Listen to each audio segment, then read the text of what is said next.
ఈ వీడియో మీకు నచ్చితే లైక్ చేయండి, షేర్ చేయండి.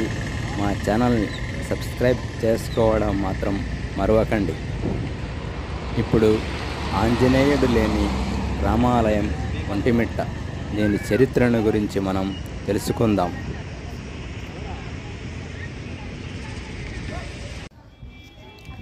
దక్షిణ భారతదేశంలో ప్రాచీన శిల్పకళకు పేరు పొందిన ఆలయం ఒంటిమిట్ట కోదండరామస్వామి ఆలయం.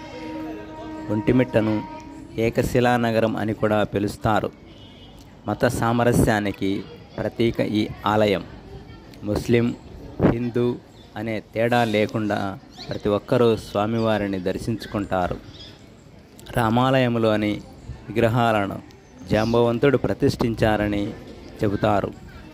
ఈ ప్రాంతంలో యాగాలు చేసే మహర్షుల కోరిక మేరకు యాగరక్షణకు శ్రీరాముడు సీతా లక్ష్మణ సమేతంగా అమ్మలపది, పిడిబాకు, కోదండం పట్టుకొని ఈ ప్రాంతానికి వచ్చి యాగరక్షణ చేశారని పురాణాలు చెబుతున్నాయి.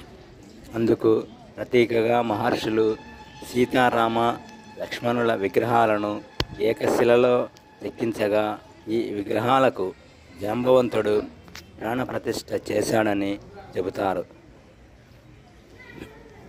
ఈ ఆలయానికి మరో ప్రత్యేకత ఉంది. దేశంలో ఎక్కడా లేని విధంగా ఒకే శిలలో సీతారామ లక్ష్మణులను చూడవచ్చు. అయితే ఎక్కడైనా రామాలయం ఉంటే సీతారామ లక్ష్మణులతో పాటు ఆంజనేయ స్వామి తప్పకుండా ఉంటాడు. అయితే ఈ ఆలయంలో హనుమంతి విగ్రహం లేదు. ఆంజనేయ స్వామి లేకుండా ఉన్న రామాలయం దేశంలో ఇది ఒక్కటే. ఈ దేవాలయంలో శ్రీరామ తీర్థం కూడా ఉంది. శ్రీరాముడు అరణ్యవాసం చేసేటప్పుడు ఈ ప్రాంతంలో ఉండేవాడని రామాయణం చెబుతోంది.